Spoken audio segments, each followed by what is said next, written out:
This is the DSM, the Diagnostic and Statistical Manual of Mental Disorders. It's the reference guide used in the practice of psychology for diagnostic purposes when you need to be more specific than to just say that someone's neurotic or character disordered or they're driving you crazy. My copy is an old version, one that I bought when I was in graduate school. I've not felt the need to invest in any one of the many updated versions because, quite frankly, and this will be the only time you'll ever hear me say anything that's even remotely sympathetic to the Church of Scientology, but psychology is not really a hard science. I'm grateful for my graduate school training in counseling, but I've accepted that all psychological diagnoses are approximations and broad brush descriptions, but they're virtually never absolutes.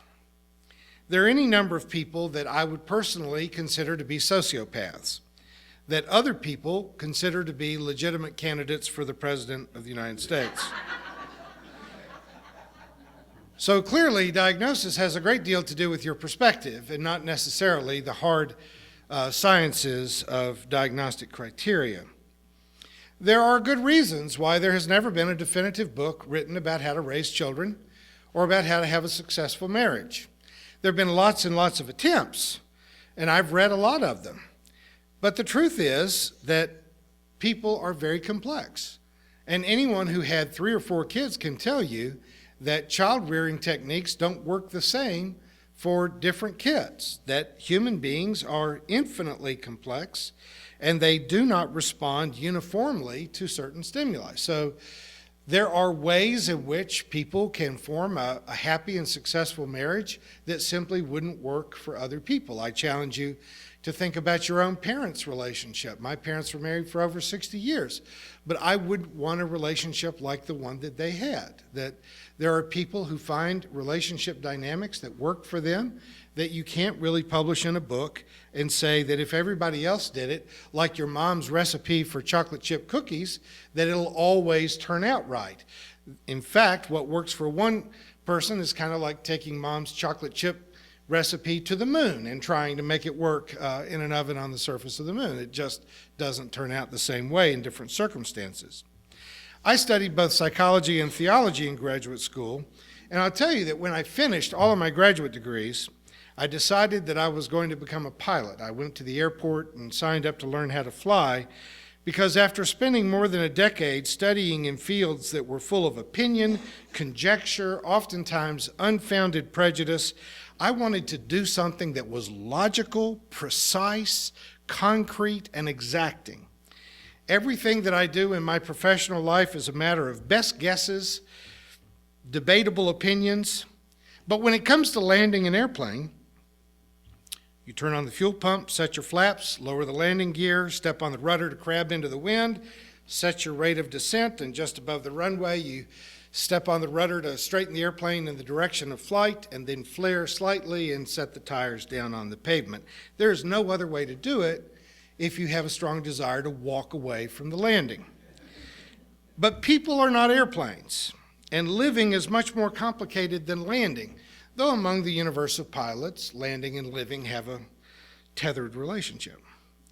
All that being said, still, because we really want to lead a meaningful and joyful life, we can't help but try to dabble in the inexact sciences of theology and psychology, trying to understand ourselves, trying to understand our relationships and the quirky, neurotic, and sometimes character disordered people that we seem to love.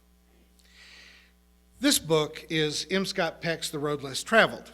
I own a lot of books, as you might imagine, but this is the only book in my house that is held together by a rubber band. This is not my first, second, third, or fourth copy of the book. During the author's lifetime, I spent a good deal of money and travel time going to meet him, to talk with him, and to hear his lectures. There's a fairly common joke about psychiatrists and psychologists that acknowledges the frequently confirmed fact that they tend to be the most ill-adjusted, screwed up, and unhappy people on the planet. In that vein, I can confirm that Scott Peck was the king of those people. He smoked, he drank way too much, he had lots of psychosomatic illnesses. He was not only a philanderer, but he frequently gave himself permission to have sexual relationships with his patients. He was one of the most deeply flawed geniuses that you have ever heard of. His flaws are such that you would not be generally inclined to be tolerant of his failings, though in his defense, the one thing that I genuinely appreciate about this troubled person is that he was completely honest about his failings. He took full personal responsibility for the ways in which he was messed up. I remember him telling me one time that every time he drove by a parking lot and saw a handicap sign, he said to himself, "That's for me. I'm the broken one. I'm the one that needs to be fixed." I think that gives weight to the genius of his written insights. I've heard him say several times that The Road Less Traveled was a better book than he could write. It was a useful and good book in spite of who wrote it. We take our wisdom lesson today from Peck's history-making bestseller, where he says that no one is free until they come to the point that they are willing to accept that their life, who they are, what their life is like, is the sum total of the choices that they have made. When we fail to accept that our lives are the result of our own choices, then we are forever victims, at least in our own minds. And you know, in our culture, there is sometimes almost a race to see who has been more victimized than everybody else, that we can describe our lives in terms that would remove us from any personal responsibility of anything that has ever happened to us. One of the sayings I heard in graduate school was that previous generations went to their priest to confess their sins, and this generation goes to their therapist to confess their parents' sins. We have a tendency to project everything that went wrong in our lives onto the universe around us. And that doesn't mean that you can't be hurt by unloving parents or treacherous friends or accidents of birth, prejudice, discrimination, or even just the plain old capriciousness of the universe. What it does mean is that you can either take responsibility for your life through the choices you make, or you can make yourself miserable by always trying to blame the universe for why you are unhappy and unfulfilled. In fact, the most substantive meaning of life comes from our willingness to address and overcome difficulties. It is actually the problems that we solve that make life meaningful. Denying and avoiding challenges of life is the source of almost all neuroses. As Carl Jung famously said, all neuroses are a replacement for legitimate suffering. The premise of Peck's book is that suffering is a part of life.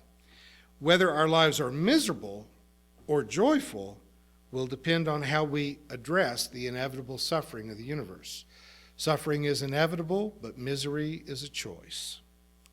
Literally, you can schedule your suffering. You can manage it. You can deny it power or authority, and you can transcend it.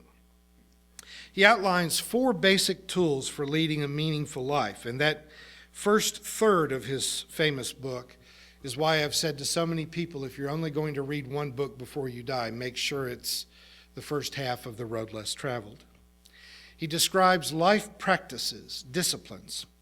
They are learning the ability to delay gratification, the practice of taking responsibility for your own life, a willingness to make a fierce dedication to reality, and the ability to balance your priorities and your time. These 4 tools of discipline are especially vital to younger people who are trying to find a path for life. We have an amazing number of seductive hurdles that trip up younger people before they can learn how to delay gratification.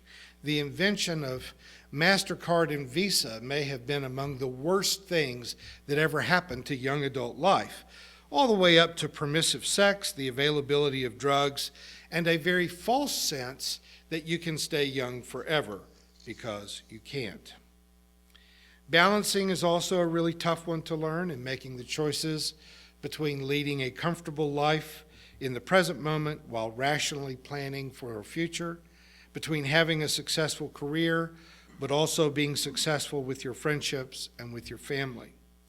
But the two skills that I think elude many of us who are older, those of us who have matured beyond our child-rearing responsibilities, or perhaps even from having to get up and go to the office every day, those two are the ability to take personal responsibility and being dedicated to reality. Several years ago, as a part of a sermon, I put a blank note card in an envelope into all of the worship bulletins at the church I served. And I suggested in the sermon that the people think of someone that they are no longer friends with, someone that they used to be close to that they no longer are in communication with, or a member of their family that they no longer speak to, and to take that card home and write a letter that started them on a pathway of reconciliation. Now, everyone that comes to church here says a prayer of confession every time we come. Everyone knows that none of us are innocent. No one is perfect. We've all made mistakes. I just wanted to narrow that focus and make the pastoral suggestion that instead of just repeating a general confession of sin out of the liturgy, to individualize it and say, I did you wrong. Please forgive me. To think of someone that you have alienated, at least partially, by your own misdeeds, through dishonesty or indifference, through gossip or treachery, to take responsibility, to write out a personal confession and hold out an olive branch of reconciliation. Those are religious core values, aren't they? Confession, forgiveness, reconciliation, love, if that sounds familiar. But you know, there were over 300 people in church that day, and after the service, I went through the pews and picked up every single one of those note cards. And I worked for that church for 16 years, and I had no idea that every single one of them was absolutely perfect without a single flaw. My personal experience would not have indicated that to be true. Not that being their pastor was in any way making me their boss, but seriously, don't we all know someone with whom we need to mend fences? If we were just willing to show a little humility, some honesty, to be adult enough to take responsibility and say, I was wrong, I'm sorry, please forgive me. And that ties into the fourth tool of discipline, which is being dedicated to reality. People are never so creative as when they are massaging their own life narrative to convince themselves that they are innocent, that whatever happened was victimizing them, whether it was market forces, the capriciousness of nature, or the fact that someone else always seems to win the lottery. When Ronald Reagan was president, he talked about how moved he was when he was a soldier in World War II and was present for the liberation of the Nazi concentration camps, Ohrdruf and Buchenwald. Now, Ronald Reagan spent his entire military career in Southern California making training films for the United States Army. He was never in Germany. Defenders of Reagan wrote in the Washington Post that he had processed the color film from the liberation of Ohrdruf and Buchenwald, and that it affected him so much that he came to believe that he was there. He even kept a copy of the video to show to his own children, to tell his children that he was there. Now, everyone has a right to their own opinion. No one has a right to their own facts. Not Fox News, not an ex-spouse, not you. Everyone is sometimes mistaken about their memories, but to suggest that someone could be mistaken about whether they spent their war in sunny Southern California or if they'd been deployed to the European war front, I know it's not politic to say that's crazy, and so I won't say that. But if you looked in the DSM, I would suggest that you look on the page for diagnostic criteria of schizophrenia or the more common political malady of pathological liar. Reagan's absurd story about being in Germany at the liberation of Nazi concentration camps is extreme, but I can tell you, as someone who's listened to the accounts of marriage conflicts that led to divorce from many, many couples over the last 35 years of my life as a parish pastor, I can tell you that simply placing yourself on the wrong continent is mild in comparison to the extremes to which people will go to misrepresent reality. So, my friends, here's the good news today. You do not have to live another day as a victim. You can end all of that before you walk out to the parking lot to get in your car. But there's a price tag. You have to be willing to be honest.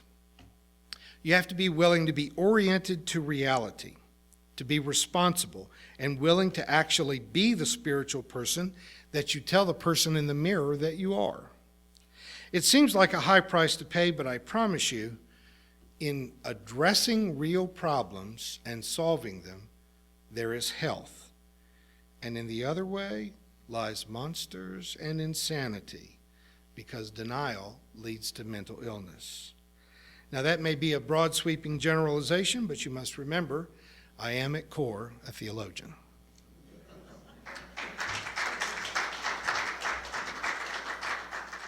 You have been watching a progressive Christian video from the Community Christian Church of Springfield, Missouri.